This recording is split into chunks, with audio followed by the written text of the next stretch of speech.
বিসমিল্লাহির রহমানির রহিম। আসসালামু আলাইকুম। ওরা প্রাচ্যের অক্সফোর্ড খ্যাত ঢাকা বিশ্ববিদ্যালয়ের মেধাবী সন্তান। ওদের যেমন রয়েছে মেধা, ঠিক তেমন রয়েছে মানবিকতা।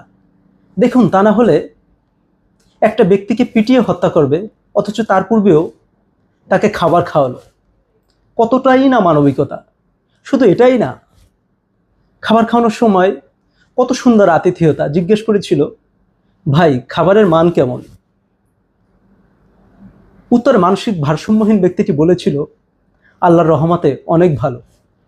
প্রকৃতপক্ষে আল্লাহর রহমত ওই মানসিক ভারসাম্যহীন ব্যক্তিটির উপরই নাজিল হয়েছে। হয়তোবা এতক্ষণে তিনি মহান আল্লাহ রব্বুল আলমিনের সান্নিধ্য অর্জন করেছেন। আর যারা এই মানসিক ভারসাম্যহীন ব্যক্তিটিকে পিটিয়ে পিটিয়ে হত্যা করলো, তাদের জন্য হয়তোবা রয়েছে পৃথিবী এবং আখিরাত, দুনিয়া এবং আখিরাতে কঠিন এবং ভয়াবহ আযাব। ইনফরমেশন ডেস্কের ফেসবুক পেজ এবং ইউটিউব চ্যানেলে আপনাদের সবাইকে স্বাগত জানাচ্ছি। এতক্ষণ বলছিলাম বরগুনার পাথরঘাটার তোফাজ্জলের কথা, যিনি কিনা 10 বছর আগে তার বাবাকে হারিয়েছেন।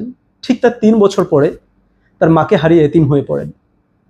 বেঁচে থাকার একমাত্র পরিবারের সদস্য তার বড় ভাই, যিনি বাংলাদেশ পুলিশে কর্মরত ছিলেন, মরণব্যাধি ক্যান্সারে তিনিও পৃথিবী ছেড়ে চলে যান। প্রেমিকাকে না পাওয়ার বেদনায় তোফাজ্জল হয়ে যান মানসিক ভারসাম্যহীন বটে। শুধু গত 18ই সেপ্টেম্বরই নয়, তোফাজ্জল মাঝে মাঝেই যেতেন ঢাকা বিশ্ববিদ্যালয়। তোফাজ্জল হয়তো বা বুঝতেন বা ভাবতেন, এই প্রাচ্যের অক্সফোর্ডে অনেক মেধাবী সন্তান রয়েছে এবং অনেক ভালো ভালো মানুষ রয়েছে। এজন্যই তোফাজ্জল চলে যেতেন, প্রায় ছুটে যেতেন ঢাকা বিশ্ববিদ্যালয়। কিন্তু তোফাজ্জল জানতেন না যে প্রাচ্যের অক্সফোর্ড খ্যাত ঢাকা বিশ্ববিদ্যালয় মানুষরূপী কিছু জানোয়ারও এখানে পড়ালেখা করে। সেই জানোয়ারদের নির্মম নির্যাতনের দ্বারা তাকে পৃথিবী ছেড়ে চলে যেতে হবে, এটাও জানতেন না এই মানসিক ভারসাম্যহীন তোফাজ্জল। ফজলুল হক মুসলিম হলে ক্রিকেট খেলার পর 6টি মোবাইল হারিয়ে যায়। হারিয়ে যাওয়া মোবাইলের চোর সন্দেহে আটক করা হয় বরগুনার তোফাজ্জলকে। সন্ধ্যা 8টা থেকে রাত 11টা পর্যন্ত তার উপরে চলে লোমহর্ষক নির্যাতন। প্রথমে তাকে গেস্ট রুমে নিয়ে মারধর করা হয় এবং জিজ্ঞাসাবাদ করা হয়। পরবর্তীতে খাবার খেতে নেওয়া হয়, আবারও গেস্ট রুমে এনে চলে তার উপরে নির্মম নির্যাতন। এবং এই নির্মম নির্যাতনের সময় উপস্থিত ছিলেন 30 জন শিক্ষার্থী। কিলিং মিশনে অংশ নেয় কয়েকজনে, বাকিরা শুধু দাঁড়িয়ে দাঁড়িয়ে দেখছিল এই দৃশ্য। জালাল এসে বলে, মার মার, কে কত মারতে পারবি মার, কিন্তু দেখিস যেন না মারা যায়। মারতে মারতে এক পর্যায়ে তোফাজ্জল যখন পড়ে গেছিল তখন তাকে পানি এনে খাওয়ানো হয়।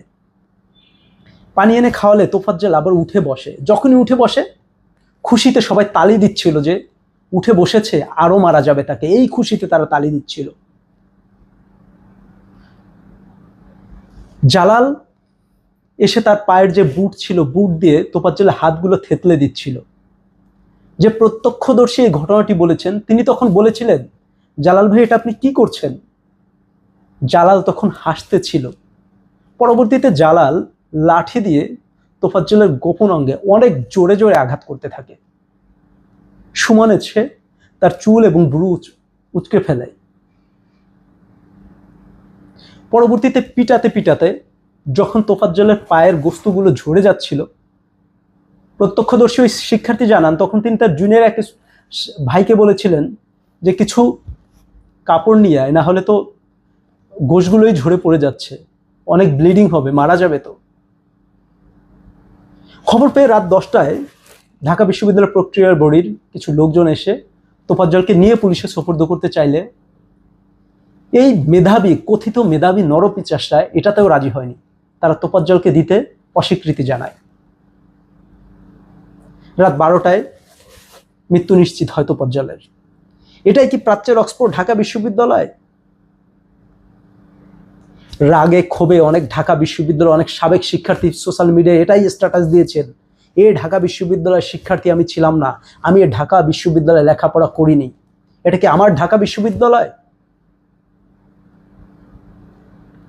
তোফাজ্জল হত্যায় যারা যারা জড়িত রয়েছেন, আমি তোফাজ্জলের যারা আত্মীয় স্বজন রয়েছেন তাদের কাছে বিনীত এবং উদাত্ত চিত্তে আহ্বান জানাতে চাই, আপনারা শুধু যারা কিলিং মিশনে অংশগ্রহণ করেছে তাদেরকেই মামলার আসামি করবেন না, ঢাকা বিশ্ববিদ্যালয়ের প্রশাসনকেও উক্ত ঘটনায় আসামি করতে হবে। কেন তাদের বিশ্ববিদ্যালয়ে এরকম একটা অনাকাঙ্ক্ষিত ঘটনা ঘটলো?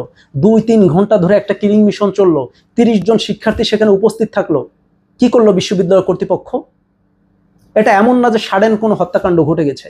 2-3 ঘন্টা ধরে যখন একটা হত্যাকাণ্ড হয়, তখন যখন কেউ এই হত্যাকাণ্ডটা রুখতে পারে না, তাহলে ব্যর্থতার দায় কার? অবশ্যই ঢাকা বিশ্ববিদ্যালয় প্রশাসনের এই ব্যর্থতার দায় রয়েছে। আর বর্তমান প্রজন্মের যে সকল সমন্বয়ক এবং রাজনীতিবিদ রয়েছেন তাদের উদ্দেশ্যে বলতে চাই, যখন আনসার কর্তৃক সচিবালয় অ্যাটাক হয়েছিল, সচিবালয় অবরুদ্ধ হয়েছিল, আপনারা ঠিক সচিবালয়ে চলে গেলেন, মাত্র 1-2 ঘন্টার ভিতরে যে আনসারদের ছত্রভঙ্গ করে দিতে পারলেন। আর 2 থেকে 3 ঘন্টা ধরে একটা হলে, আপনাদেরই হলে, যখন এরকম একটা নির্যাতন হয়ে একটা মানসিক ভারসাম্যহীন ব্যক্তিকে হত্যা করা হলো, কোথায় ছিলেন আপনারা? আপনারা কি এই ঘটনা জানেননি, শুনেননি? তার পরবর্তী দিন সকাল থেকে এখন পর্যন্ত আপনারা বিক্ষোভ করে যাচ্ছেন। কিসের বিক্ষোভ করেন? 3 ঘন্টা ধরে একটা মানসিক ভারসাম্যহীন ব্যক্তিকে পিটিয়ে মারা হলো, কোথায় ছিলেন আপনারা তখন? আপনাদেরকে এই বিক্ষোভ অযৌক্তিক এবং মূল্যহীন, এটার কোনো গুরুত্ব বহন করে না। আসুন আপনি, আমরা সকলেই তোফাজ্জল হত্যাকাণ্ডের বিচার নিশ্চিত করার জন্য আপনি এবং আমরা সকলে কথা বলবো, যতক্ষণ পর্যন্ত তোফাজ্জল হত্যাকাণ্ডের বিচার সুষ্ঠুভাবে না হবে ততক্ষণ পর্যন্ত এই বিচার পুঙ্খানুপুঙ্খ বিচার হওয়ার জন্য আমাদের সকলকে কথা বলতে হবে। সকলে ভালো থাকুন, সুস্থ থাকুন। আপনাদের সকলের সুস্বাস্থ্য ও দীর্ঘায়ু কামনা করছি। আসসালামু আলাইকুম।